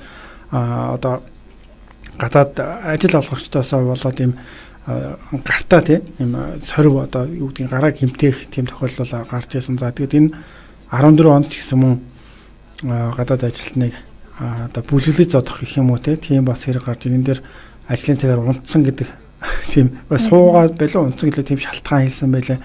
Зөвхөн эрэгтэй хүмүүс биш эмэгтэй хүмүүс янз бүрийн хүчрэлд өртөх тийм ер нь их олон тохиолдлууд бол ер нь тэгээд байнга л гараад байдаг л да. Тэгээ бидний хувьд бол яг нэг хууль бусаар амьдарч байгаа гэсэн үднээс чимээгүй өнгөрөх төвчих иймэрхүү үйл явдлууд байдаг. Тэгвэл яалтчгүй бол нэг хүний эрхийн асуудал байгаа даа л да. Яг ийм асуудал болж байгаа тэр нууцаар бичигчүүд юм уу эсвэл яаж хийж аваад энэ батлах баримтуудыг цагдаад бол өгөх боломжтой байдаг шүү дээ тий. Дээрээс нь бол цагдаад хандсан иргэнийг одоо хүчрхийлэлд өртсөн иргэдийг бол цааш нь иммиграшн мэдүүлэхгүй гэж байдаг. Энэ талаар бас сайн мэдэхгүй байснаас болоод хохирох маш их тохиолдол үүдэг. Тэгэхээр сая бас энэ дэр нэг судалгаа 2013 оны судалгааг харуулж байна л да. Гадаад ажилтны дунд явуулсан судалгаанд оролцсон хүмүүсийн ямар нэгэн байдлаар 75% нь одоо хараал тийм юу сонсох. За 15% нь хүчрхийлэлд өртөх, 30% нэмэгтэйчүүд тийм бэлгийн хүчрхийлэл бас өртөх янз бүрийн тийм зүйл сонсох тийм тохиолдлууд их гардаг гэдэг. Тий би сайн хэлсэн байгаа. За иймэрхүү асуудлууд бол нэлээд их гардаг гэсэн маа. Тэгээ бидний дунд ч гэсэндээ өнөөдөр ихтэл би яг өглөө фэйсбુક ухаж хахад дотор нь бичсэн байгаа юм л да нэг эмэгтэй намайг одоо ингээ ажил захирал маань ингээ ерөөсөө оролдоод байна. Тэгээ би энийг цаашаа хандах хэрэгтэй яах хэрэгтэй надад зөвлөгөө өгчээгээд ийм ажлын зарим группээр тавьсан хүмүүс доор нь одоо айгу хөсдөглөжсэн тэгээ ингэх хэрэгтэй тэгэх хэрэгтэй гэсэн юм сэтгэлдлүүд бичсэн байлаа. Бидний хувьд бол ерөөдөө яг энийг ингээ байхгүй ч юм уу те эсвэл яг ингээ өөрөө л болж ийл үгүй гэсэн шиг тиймэрхүү хандлага бас байгаад байдаг. Гэтэл яг энэ бол ингээл очиход тиймэрхүү тохиолдлууд бол одоо би яг одоо сурахаар очиод тэгээ ажиллаж байхад бол нэргийн тойрны найзад хүртэл тохиолдчихсан асуудал та. Яг ингээ үйлдвэрт ажиллаж байсан чи үйлдвэрийнх нь одоо эзэн оролдох гээд байна. Одоо энэ дээр яах вэ гэж ярилцж байсан удаа ч хүрэн бас байдаг. Тэгэхээр иймэрхүү асуудлуудыг бас шийдвэрлэх боломж байдаг гэдгийг мартаж болохгүй. Сая манай зочны хувьд гэсэн мөн хэлсэнтэй хилээ сайн сурах хэрэгтэй. За дээр нь одоо юу гэдгийг те өөрсдөө хамгаалах одоо тэр байгууллагуудыг бас их сайн дугаараа ядч мэддэг ч юм уу тийм бол байж ах бас хэрэгтэй байдаг юм байлаа. Тэгэхээр зөвхөн одоо энэ хүчрхийлэл гэдэг те ганцхан заавал одоо биеэр хохирж ээж биш те урьдчилан сэргийлэх бол маш чухал юм болов гэж бол боддгийн. Тэгээ энэ дээр зүгээр яг солонгос хүмүүсийн онцлог гэх юм бол за гайгүй тийм үйлдвэр те олон нийт нэлээд тэр компани одоо боломжийн одоо ядч нэг бэлээ тавиад өгөхдөө солих бэлээ өгчдөг ч юм уу тиймэрхүү байхын бас зүгээр ажиглаж бас ажилтаа сонгож ормоор санагдсан. Одоо энэ газар тариалан ч юм уу яг өөртөө ингээд энийгээ тариад өөрсдөө энийгээ хураагаад хүн авч ажиллаулдаг, өөрсдөөс нь мөнгө нь шууд ингээ гарч яадаг гэдэг юм уу. Тийм газрууд, жижиг газрууд гэх юм да. Тэгэхээр хүмүүс нь илүү тийм жоохон хатуу, хахир хатуу байх. За тэгээд ялангуяа хүн хүчээр ажил тусмаа ер нь жоохон боловсралгүй хүмүүс их байх. Тийм зүйл байдаг. Миний хувьд гэсэн анх очоод яаж яхад тийм хараал тий одоо хэдий солонгос хэл мэдэхгүй ч гэсэн яг нэг хараал хэлээд байгааг бол ойлгож байгаа юм чи тий. Ягаад энэ намайг хараагаад ингээд бас уур хүрэх ч гэдэг юм уу тийм тохиолдол байдаг. Тэгээд арай гайгүй нэг газар ороод явах юм бол хүмүүсийн харилцаа илүү өөр болоод соёлтой болоод тий ажилчтайгаа харилцаж байгаа зүйл нь бол илүү амар болоод явцдаг. Гэтэ одоо энэ бичлэгийн доотлын сэтгэл дээрээс нь мөн харах юм бол дийлэх нь яг гадаад иргэдэд ингэж хандаж болохгүй тийм. Ер нь бол ингээд хүнтэй ингэж хараал хэлэх ч юм уу ийм байдлаар харьцаж болохгүй гэсэн байгаа ч гэсэндээ дийлэх нь бас нөгөө талд нь тийм хууль бусаар амьдарж байгаа иргэд одоо манай улсад Япон улстай харьцуулахад бол маш их байдаг. Тэгэхээр энэ хүмүүст одоо яг ийм байдлаар хандахгүй бол бас ингээд дааврахтай ийм үйлдэлж байдгаа гэсэн иймэрхүү зүйлс бол сэтгэл байгаад илээ. Тэгэхээр мэдээж энэ яг солонгос юу гэдгийг тий одоо хэвлэл мэдээлэл хэрэгслээр гараад солонгосоор ингээд тавьж байгаа болохоор эргээд үзэж байгаа хүмүүс нь солонгос хүмүүсийн сэтгэл байх л да. Гадаад хүмүүсийг сонсох юм бол эднэр бас илүү өөр зүйлүүд бас хэлэн тий. Ягаад бол одоо хэл мэдэхгүй байхад зүгээр л яг нэг наазахын жишээлдээ яг нэг талаар ажиллаа хийх гэдэг ойлгохгүй байхаар бухимдах зүйл төрдгөл байх. Гэхдээ мэдээж тэр чинь одоо робот биш тий. Зарц биш тий. Ямар нэгэн байдлаар ажилтан ажил олгогч гэдэг байр суурьнаас харьцах хэрэгтэй. Тэр бол нэг номер. Тэгээд хоёрдугаар зөвхөн миний хувийн бодол юм бол ялангуяа энэ дундад хазсан иргэд өөртөө илүү тийм юу байгаад байдаг хүлцэнгүй. Тэгээд нэг удаа ялангуяа солонгос хүмүүс нэг удаа хэллээ. Өдөөс нь ингээл дуугаа байгаад их юм бол улам л ингээд ахаад одоо юу гэдгийг тийм улам тэр юу байдал нь илүү одоо ширүүсэд гэдэг юм уу тийм яваад байдаг. Манай ажилтдаг байсан компани дээр гэхэд бид нэр 9 орны хүмүүс ажилтдаг байсан. Тэгэхэд харж байхад бол тэр дунд ерөнхийдөө одоо солонгос залуучууд шүү дээ. Үүлээд ингээд зогссон. Тэгээд бид нэр хараад одоо яг үзбекүүд гэдэг юм уу манайхан ингээд ерөнхийдөө нэг зан характераараа ойролцоо мэдээж мууд бол муудч яг тэр хэллээ жоох ингээд сурцсан байсантай ч холбоотой юм магадгүй л дээ. Гэхдээ ер нь бол зүгээр хариу үйлдэлээс бас тэдний юм шалтгаалдаг. Хэрвээ миний хувьд бол жишээ нь ингээд анхаа орчоол тий хэл мэдэхгүй ч гэсэн ингээд ямар нэгэн байдлаар ингээд үгүй эн чинь болохгүй гэдгийг бол миний гадаад пассвордыг авчаад өгөхгүй ч юм уу тий. За эсвэл бол орчин тойрны маань хүмүүс ер нь нэг энгийн нэг тийм хүний харилцаанаас жоохон ингээд тэр чинь хараах гэдэг чинь бол зөв зүйл биш шүү дээ. Тэр өөртөө бас шаардлага тавьж эрхээ бас хамгаалах хэрэгтэй юм шиг. За болохгүй шууд одоо юу гэдгийг мэддэх хэрэгтэй газар нь мэддэгдээд орчуулгаартай эхний ээлжинд ивэр тий яриад зөв хүмүүсийн хувьд энэ бичлэг Монгол сайтн дээр тавигдсан бол ой одоо юу гэдэг тий натхаа эргүүлээд алаад хаяхгүй байсан юм баг ингэдэг гэл хүмүүс их бичдэг шүү дээ. Саяхны одоо бичлэг явсан бичлэг бол Facebook-ийн Монгол бас пэйжн дээр байлаа. Доорн сэтгэлдлүүд бол нэлээд тийм их харагдчихсан. Гэхдээ энэ тохиолдол бол эргүүлээд цохиод юм бол мөн л одоо гадаад хүмүүсээ буруу болно тий. Цохиулвал хохирно, цогсон ч хохирно. Тэгэхээр энэ дээр яах ёстой гэхээр айлхаар баримтжуулаад тий зөвөр шаардлага тавихгүй бол бид нэр одоо өөр гадаад харийн оронд ажиллаж ийж тэр хүмүүсийг одоо юу гэдэг ямар нэгэн байдлаар цохиц одоод бол дийлчнэ гэж тийм бол зүйл байхгүй. Тэгээ ч одоо ер нь нийгэм өөр болж байгаа учраас харьцангуй одоо юу гэдэг юм ивэр шийдэх хэрэгтэй. Дээр нь болохгүй бол баримтжуулаад тий. Тэгж л ер нь гаргалгаа бол миний бодлоор тэгж бодогддөг юм. Тийм тэгээд яг энэ асуудлаас юунаас үүсэж ийнэ гэдээ бодоод үзэх юм бол тодорхой зөндөө асуудлууд байна л да. Одоо зар тавьдаг тий. Зар дээр ч гэсэндээ одоо айгүйх толгомддог асуудлын нэг гэвэл 20-30 насны эмэгтэйчүүдийг ажилд бас одоо ажиллах болон тий өдөрт нь одоо 40-ийн төгрөг өгөн ч юм уу иймэрхүү зарууд маш их байдаг. Тэг яг солонгос нөгөө анхудаа очиж байгаа эмэгтэйний хувьд мэдхгүй. Тийм байдлаар очих тэр бол үндэ нөгөө караокед арх хундаалах ч юм уу тийм иймэрхүү ажил байдаг. Гэтэл энийг одоо ерөөсөө анх удаа очиж байгаа охтууд сайн мэдгүйгээс улмаас очиж хохирох тийм иймэрхүү хэрэгүүд ч гэсэн ер нь л ингээд байнга дуулдж илээдэг. За одоо ингээд зар харах юм бол тийм зар ингээд өдөр болгон явж илээдэг тийм ийм асуудлууд ч гэсэн зөндөө байдаг. За тэгээд одоо ажлын талаар тодорхой мэдээлэл авахгүй. Бидний хувьд бол очиод яг тэр ажил нь ийм ингээд зураг хөрөгтэй байдаг ажиллаад олдгүй шүү дээ. Зүгээр л бичээл за маргааш тэдэн хүн гарах уу, эдэн хүн гарах уу. Тэгэхээр яг тэр ажлыг бас өмнө нь энэ хүмүүс нь онцгой хүмүүс нь тэр хүмүүс нь сайн хүмүүс гэж ялахад хүндрэлтэй тулгардаг юм ч бас нөлөөлдөг зүйлс нэж болох юм тийм. Саяхны бичлэг дээр бас тэр юу байсан шүү дээ. Бэлээ өгөөч гэх тэрнээс болоод маргаан гарсан гэж бол хараад байна л да. Тэгэхээр зүгээр яг арбат хийгээд ч гэдэг юм уу их олон газараар мэдээж Солонгос байсан хүн болгол ажиллаж байсан баг. Тэгээд яг надад зүгээр тийг санагддаг. Одоо бэлээ тий яаж тавьж өгч ийн гэдгээс хараад за энэ ер нь нарийн тийм хүн байна уу эсвэл гайгүй Солонгос байна уу гэд мэдэх боломжтой санагддаг. За зарим газар мэдээж нэг бэлээ өгөн тий шинээр өгөн за тэгээд тэрийгэ дараа нь угаагаад хэрэглэхийг ч юм уу тий шаардна. Зарим газар бол нэгийг цаг тутам солиод өгдөг газрууд байна. За зарим нь бол бүр анханасаа эренгүүтэл нэг энэндээс хайж байгаа л нэг хэрэгжилжсэн тий урагдсан юм уу тиймэрхүү байлаа өгчөөл ер нь тийм газар эхнээсээ баг боломжны байл тий.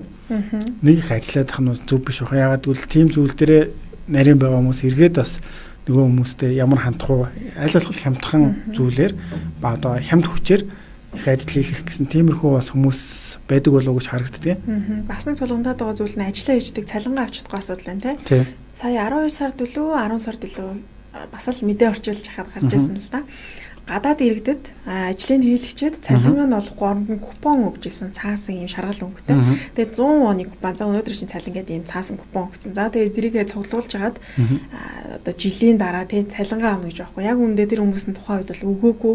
Тэгээд энээс болоод энэ мэдээлэл задраа тий ерөөсөө өгөхгүй байх цалин минь өгөхгүй баахан. Тэгээд нөгөө хүмүүсийн шалгаад үзэх юм бол бүгдээрээ ингээд цаасан купон тэгэл тэрийг хатгацсан ерөөсөө одоо энэ маань цалин болно гэж найдсан. Гэтэл энийг нь яг одоо тэр ажил олгож байгаа хүмүүс нь цалин болгож өгөхгүй байх тохиолдол байдаг. Тэгээ өөрөө хууль бусаар амьдарч байгаа учраас одоо бусдад дийлгэж хэлж чадахгүй те ийм асуудлууд ч байдаг. За тэгээ ажлын байрны нөгөө ямар ч тийм хангамж байхгүй зүйлсүүд дээ шүү дээ. Сая та бас бэлий гэж ярьж байсан. Яг очиод зөвхөн одоо бэлийж гэлтгөө бүх зүйлээр уг нь хангаж өгөх хэрэгтэй шүү дээ. Ажил хийх гэж байгаа за ийм зүйл нь хангамгаална шүү. Ийм зүйлээр нь ингэж цэвэрлдэг ч юм уу. Би өмнө нь ч бас хэлжсэн. Лакс гэлээдэг шүү дээ. Цэвэрлэгээний бүтээгдэхүүн энийг ерөөсөө одоо анх удаа буудал цэвэрлж байгаа тийм хүмүүс ерөөс хэлэхгүйгээр айл болох би бас сонсч байгаа айл болох энэсээ илүү их цацаад цэвэрлэж хэлж өгч байгаа байхгүй намаа яг очиж ажиллажсэн газар. Тэгээ би тэрийг сонсчод аюу гаарсан. Би тэрнээс өмнө л яг ажиллаа мэдсэн байсан учраас яг тэр мэдгүй хүмүүсийг далимдуулаад тэгээ хэлждэг. Гэтэл тэд нар ингээд цацаа тэрэндээ өөрсдөө хордох те оройн очиод толгоон өвдөх бөөлж гэх юм ийм их асуудлууд байдаг. Наацхан бид нар хэлний одоо мэдгүй гэсэн тийм хэлний асуудал байна. За тэгээ тэр хүнтэйгээ ойлголцож чадахгүй. Бас энэ одоо материалууд маа одоо угаас анх удаа очиж байгаа юм бол те юмнуудыг тавьж өгөхгүйсэн ч гэсэн ажил нь угаасаа л ийм л байд юм байна те. Ийм л орчин хүлээд юм байна. Энэс илүү гоё орчин гэж байдаг юм байна ч юм уу. Ийм ойлголтоосоо болоод тэр газараа гацдаг ч юм уу те мөн цалингаа авч чадахгүй гэх мэтчлэн маш олон асуудлууд бол яг ингээл эргэн тойронд байгаа л байдаг. Намайг ажиллаж байхад бас нэг их ажиллаж исэн үйлдвэрд дахианы газар ажиллаж исэн ихч байсан. Тэгээд чаги би ингээд цалингаа авч чадахгүй наа чи манай захирал руу ингээд залгаад уурлаад хэлээ загнаад өгөөч сүрдүүлээд өгөөч гэж байгаа байхгүй. Тэгээд би залгаад ярьсан л та. Тэгээд тэр хүн бол ерөөсөө ингээд би наад хүн чинь тэнд ажиллаж ирснийг санахгүй байна. Ерөөсөө санахгүй хинэн нэг нэрийн сайн хэл гэл. Тэгэл тасалж байгаа. За тэгэл эргээ залгангууд сүүлдөө би таар чинь буудал цаггүй. Энэ хүний ажлыг хийлгсэн бол цалины нөгөлдөө яагаад ингэж байгаа юм бэ? Тэгээд тэнд болохоор ямар асуудал байсан бэ гэхээр бас ингээд толгоос нэг монгол хүн байдаг те. За тэгээд тэр монгол хүн нь ингээд бусад хүмүүст мөнгөний тарааж өгнө гэдээ авцсан. Тэгээ ингээд цаашаа өгөхгүй ч юм уу те. Ийм асуудал байсан. Тэгэхээр ажиллаа хийхдээ аюут м одоо бас итгэх нь бас одоо хэцүү болчиход байна шүү дээ тийм. Шууд очиод аюу гэн цайлгаа ажиллаа хийх гэж очиод бүх юм хийчихдэг. Гэтэл цалингаа авч чадахгүй зөндөө хүмүүс идэм байлаа. Тэгэл одоо би яаж цалингаа авах вэ? Гайгүй солонгос хэлтэй юм чи яриад өгчгөл дөө. Их чинь юусоо солонгос хэл байхгүй болохоор ингээд цалингаа авч чадахгүй яахаа мэдгүй. Би ч гэсэн тухайн үед одоо ямар нэгэн хуулийн талаар мэдлэг байхгүй тийм. Зүгээр л ярьж өгвөл за ихчид нэг ядаж цалингийн жолтгоо аваад өгч. Тэгээд тухайн үед тэр ихч бол юусаа ингээд амжиргааны зардал нь ч гэсэн ингээд байхгүй. Ерөнхийдөө бол ингээд болцсон. Тэгээ бас жоохон хүнд байдалтай байсан байхгүй. Тэгэхээр ийм их асуудлууд бас зөндөө байдаг. Тэгээ надад бас яг чамаг ярахаар нэг класс санаанд орчихлоо л да. Миний нэг солонгос явахаас өмнө таньдаг байсан солонгос захирал байдаг. Хүн их дажгүй хүн. Тэгээд ер нь одоо солонгосоор би Монгол болохоор дагуулж яваал тийм. Тэгээд солонгост чад мэдээж бас ганц нэг удаа үйлдвэр дээр нь очиж үзчихсэн таньдаг тийм. Тэгээ нэг хүнийг ч гэсэн оруулж ирсэн. Тэгээд тэр хичнээн сайн хүн байлаа ч гэсэн дараа нэг ямар асуудал үүсчихсэн гэхээр бас нэг Тайланд илүү нэг хаанхал эмэгтэй байсан. Ажлаа 3-4 жил хийж байгаад ерөөсөө ямар ч асуудал байхгүй. Явахдаа тэр хүн яасан гэхээр юуны одоо нүдэнбөөтэй байгууллагад хандсан. Ягаад тэгэхээр энэ байгууллага миний ингээд хагасааны цалин ерөөсөө тооцож оруулдаггүй байсан ингээд. Тэгээд тэр календар дээр бүх одоо ажилласан юмудаа тэмдэглэлсэн. Өөрөө гол нь баримттай. Тэгээд яг нөгөө өмнө үед явахдаа мэдээж тэр чинь авах хэрэгтэй юм авчиж байгаа. Тэгээд тэр цалинг нь бол ялангуяа тэр байгууллагад хандсан учраас нүдэнбөөгөөс эргээд бүгдийн одоо нөхөж те юуг нь цалинг нь олгуулсан. Тэгээ биднэрт бол яг зөв ярихдаа бас хүмүүс айхтраа бид нэр их сайн ханддаг байсан их ерөөсөө тийм биш хүн байсан гэд би ч өөрөө гадаад хүн болохоор нөгөө хүнийхэн талаас бодож байгаа юм чи. За болж тээ цалингаа ямар ч байсан өөрөө тэгж тэмдэглэж жагаад хандаад тэгээд авч чадсан бол их зөвүүл гэж бодож байсан. Магадгүй бас ажил хийж байгаа хүмүүс маань тэмдэглэгээ гэдэг зүйлийг их сайн хийж өөрийнхөө баримтыг үлдээж яхах ёстой бол гэж бодож байна. Тийм ер нь бол өөр тулгамдж байгаа зүйлсийг видеогоор одоо бид нар ч нэг яг юм болохоор лайв хийдэг гэдэг шиг тийм яг одоо үнэхээр тулгамдсан асуудал гэвэл тэрийг аюул сайн баримтжуулах хэрэгтэй. Бид нар өөрсдөөс хэлээ сайжруулах хэрэгтэй. Одоо хуулийн хүрээнд ямар нэг мэдлэггүйгээс бол хохирж байгаа шүү дээ тийм. Тэгэхээр ядаж нөгөө мэддэг хүмүүсээс нь холбогдож асуух хэрэгтэй байна. За тэгээд одоо нөгөө миний сая яг хэлсэн уцтаад энэ хүн ажиллаж ирсэн хэсгийг ч мэдэхгүй санахгүй байна гэж байгаа байхгүй. Тэгэхээр тэр хүний хувьд ч гэсэндээ яг баримтжуулах хэрэгтэй байна л да. Тухайн үед ажиллаж ирсэн хэсэг нэрэл ингээд би ажиллаад байдаг ямар ч баримт байхгүй тэр хүн нь ч тэмдэглэсэн байхгүй би ч тэмдэглээгүй зүгээр л ажиллаад сар ажиллаад тэгээд өөр ажил олоод ингээд хийгээд эхэлсэн. Гэтэл тэр хүн шууд сарын дараа ингээд цалин өгнөчөөд тэгээд залгангууд би өөрөө ч санахгүй байна гэж байгаа байхгүй. Тэгэхээр үнэхээр нэр ингээд цалингаа нэх гэхээр баримт авахгүй. Тэгээ баримтаа яаж одоо юм тэгэхээр ерөөсөө бол ажил хийж байгаа бол тэргээ баримтжуулах хэрэгтэй те яаж зургийг авдаг ч юм уу энд нэг юм бариад ажил хийжсэн юм а баталгаажуулдаг ч юм уу те тэгээ дараа нь одоо энэ хуулийн байгууллагууд бас хандах боломжтой шүү дээ те. За тэгэхээр хоёулаа үргэлжлүүлээд өнөөдрийн зөвлөгөөгөө хүргэе тийм. За өнөөдрийн зөвлөгөөний хувьд бол Монгол улсад бас коронавирусгаар холбоотойгоор солонгос хэлний төвшин тогтоох шалгалтын хугацааг хойшлуулсан байгаа. За Монголд бол 4-11 сард солонгос хэлний төвшин тогтоох шалгалт 2 явагддаг байгаа. Тэгнүүдэд бол 4 сард болох төвшин тогтоох шалгалтыг 5 сарын 24-ний өдөр болж хойшлуулсан байлаа. Тэгээ 5 сард болж хойшлуулсан ч гэсэндээ юу бол нэмэлт бүртгэл бол бас тодорхой хэмжээнд авж байгаа мөлий. Тэгэхээр хэрвээ бүртгэл хэрэгдэх юм бол топгийн бүртгэлтэй Монгол дахь топгийн бүртгэлгийн хуудсанд бол хандах боломжтой байгаа юм байлаа. За тэгээд бүртгэлийн хуудас алдсан хүмүүсийн хувьд бол одоо яг нэг коронавирусээс болоод хөл хориотой байгаа. Тэгэхээр олон хүмүүсийн одоо уулзуулах ч бас эсрэгээр энэ халдварыг нэмэгдүүлэх магадaltaй учраас 5 сараас дахин мэдээлэл хийнэ гэж топгийн сайт дээр нь бол групп дээр нь гарсан байлээ. Тэгэхээр тэндээс бас сайн шалгах хэрэгтэй. Яагаад энэ мэдээллийг би зөвлөгөөн дээр оруулаад байна гэхээр нөгөө Монгол улсаас Солонгос очиж суралцах хүсэлтэй маш олон залуучууд үүдэг. За тэгээ хэлний шалгалтаар өгөөд тэтгэлгээр суралцах бодолтой маш олон залуучууд үүдэг тийм. Тэднэрт маань одоо яг мэдээлэл маань хүрээгүй. За би 4 сар топкоо өгнө гэд хүлээгээ сууж байгааг ч мэдэхгүй шүү дээ тийм. Тэгэхээр энэ мэдээллүүдээ бас аваад хэрвээ 4 сар би топ өгөх бодолтой байсан. Гэхдээ энэс хоцорсон гэж бодож байгаа хүмүүс байх юм бол бас топгийн одоо хуудсанд хандаад бас нэмэлт тодорхой хэмжээний эсэлтүүд бол авж байгаа гэж өнөөдөр бол асуусан байгаа. Тэгээд тийшээ холбогдоод бас онлайнаар холноос өгөх боломжтой байгаа мэлээ гэсэн мэдээлэл хүргэж байна. За тэгэхээр бит хоёрын хувьд мэдээж бас топгийн шалгалтанд бүртгүүлсэн. Тэгэхээр миний хувьд бол анх удаа Монголд бол бүртгүүлж үзэж байна. Ер нь бол бүртгэл бас харьцангуй амар ачаал багтай байдаг юм лээ тийм. Мөсийн 2 дугаар байр байсан баха тийм. Очоо бүртгүүлж байсан. Тэгээд Солонгост одоо өнөөдөр бас дэлхийн мэдээтэй байсан мэдээгээ бэлтгээд харж байхад 2022 оноос эхлээд топгийн шалгалт бас ярианы шалгалт авдаг болно нэмэгдэнэ гэдэг тийм мэдээлэл харагдчихсан. Тэгэхээр ер нь бол энэ шалгалтыг аль болохоор өгье гэж бодож байл хоош нь тавилгүй эртгөө өгөхгүй болоос хоошлохыг тусмаа хүндрэх магадлал бас байдаг юм болов уу шараад байгаа. Тэгэхээр яриа орж ирвэл бас л жоохон тодорхой хэмжээнд хүндэрнэ гэсэн үг шүү дээ. Солонгос хэлний төвшин тогтоох шалгалтыг бас өгж байгаа залуучуудын хувьд маань тэтгэлэг авах бас аюул том зорилготой байгаа. Тэгэхээр яг хизээ топг нас болох гэж байгаа энэ талаар байнга шалгаж байхгүй бол би ч гэсэн яг өргөд ингэ шалгахгүй явж байгаад хоёлаас бүртгүүлсэн шүү дээ.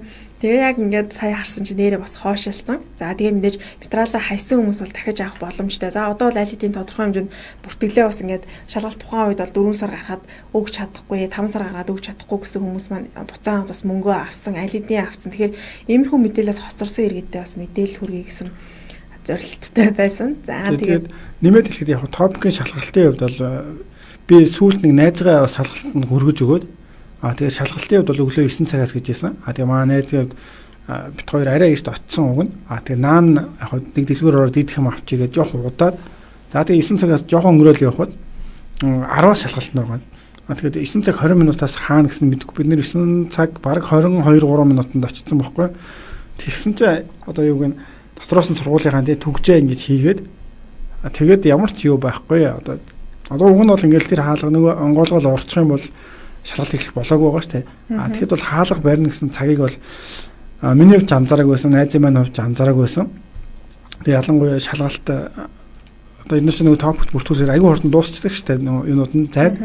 Тэгээд нэлээд зайтай газар явж очиод бүртгүүлсэн ч гэсэн одоо 2 минутаас болоод тэгээд шалгалтаа өгч чадахгүй. Тэгээд асуудал үүсэж байгаа гэхээр одоо жишээ нь E7 виз солиулах гэсэн байхгүй. Тэгэхээр ганцхан тэр топикийн оноо гэдэг шалгуур нь байхгүй болчих юм бол тэр хүний хувьд дахиад виз авч чадахгүй. Тэгээ дараагийн топикийг хүлээн дараа топик хүлээх хооронд визний хугацаа дуусах тийм эрсдэл байдаг юм байлаа. Тэгэхээр эрсдгээ ер нь л цагаа маш сайн барьж явах бас ёстой юм байлаа шүү гэж хэлмээр байна. За тэгээ үргэлжлүүлээд сонсогчдоо шинэ үг өргөе те. Зараа хүргэж штэ. За зараа хүргье те.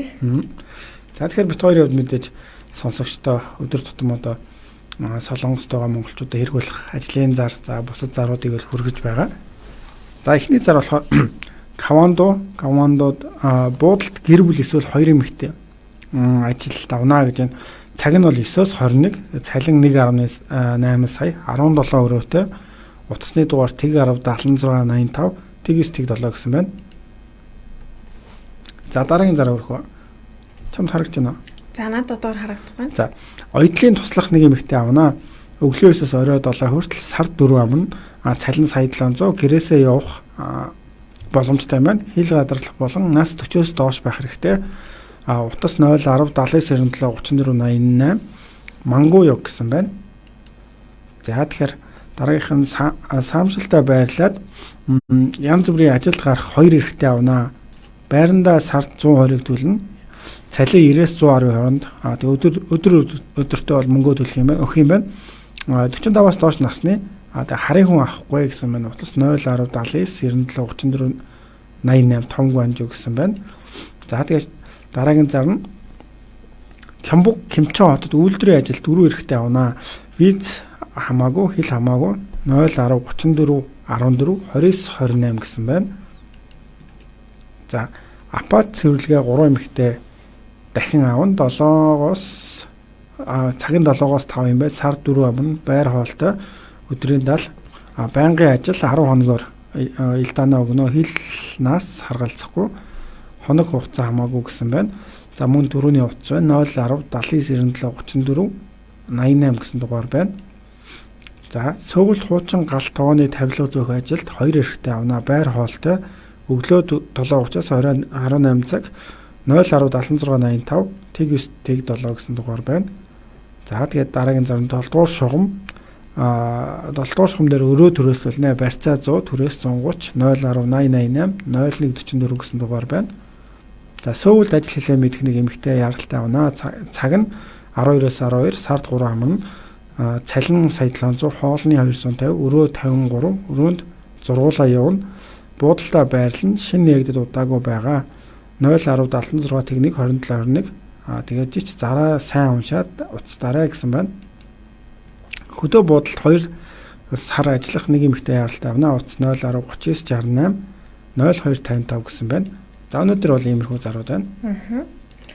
За тэгэхээр зар дээр бас нэмж хэлэгцүүл нь битээр яг заруудыг сонсогчтой хүргэж байгаа учраас яг энэ ажил нь юм байгаа, баттай энэ ажил нь цалингаа өгөн ч гэдэг юм эсвэл энэ ажил нь яг тодорхой юм зүйл байгаа гэдгийг бол хэлж мэдгүй. Тэгэхээр уцаар нь сайн дэлгэрэнгүй мэдээлэл аваад очиж ажиллаа их хэрэгтэй байгаа шүү. За тэгээ шинэ үгээ үргэлжлүүлээ хүргэе. За шинэ үгийн хувьд бол өнөөдөр 4 үг бэлдсэн байгаа. За хамгийн ихнийг нь бол чай 먹겠습니다 гэсэн үг байгаа. За сайхан хоолоо идэхээ өмнө хэлнэ гэсэн үг шүү дээ. За чай 먹었습니다 гэхээр сайхан хоолоо эзнийхээ дараа хэлнэ гэсэн үг. 실례하겠습니다 гэхээр уучлаарай. За энэ бол ерөөдөө өршөөгөөрөө юм те. Тэгвэл танихгүй айлд анх удаага би орж байгаа. За 실례하겠습니다 гэж ордог те. За 실례했습니다 гэхээр уучлаарай, ёс алдсан. За энд бол яг хин нэгэнд одоо маш буруу зүйл хийчээд хэлж байгаа тохиолдолд бол 죄송합니다 те. 미안해요 гэсэн үгийг хэрэглэнэ. 실례합니다 ямар нэгэн ёс алдсан те одоо энэ ингэж хийх ёстой те одоо ёс журмынхан дагуу тиймээсэн бол энийг алдсан тохиолдолд 실례했습니다 гэж хэлдэг байгаа. Тэгэхээр энийг бас сайн ялгаж хэлэх хэрэгтэй. Одоо жишээ нь хоёр найз байжснаа алдаа гаргачингуудаа 실례했습니다 гэхээс илүүтэйгээр 죄송합니다 те найзууд бол 미안해요 ч юм уу те ийм байдлаар хэлэх хэрэгтэй. За ийм 4 үг бэлдсэн байгаа. Тэгэхээр сонсогчид маань бас хамт солонгосчуудтай хоол идэж байгаа те чай 먹겠습니다 гэж хэлэх нь шүү дээ тийм. За дараа нь чай 먹었습니다. сайхан боллоо. За. Тэгэхээр ер нь бараг солонгосчууд хамгийн их эрт сурдаг өгнүүдийн нэг бол чай 먹었습니다 тийм. Тэгээ ер нь бол одоо юу гэдгийг за хоолоо идчихэл тийм хүмүүс ингээд би бол эхлээл гайхдаг байсан л да. Юу гэж хэлээд байгаа юм болоо гэж үгийг мэдэхгүй хоолоо одоо идчихээ тавгаа хураах та нэг үг хэлээл идэг тийм. Тэгэхээр ямар ч байсан чай 먹었습니다 гэж хэлчих юм бол за энэ нэг тогооч нь илүү сайн хандах юм бил. Тиймэрхүү зүйл бас ажиглагддаг шүү. Ер нь бол тогоочтой их ойр татнах хэрэгтэй гэж байгаа шүү дээ.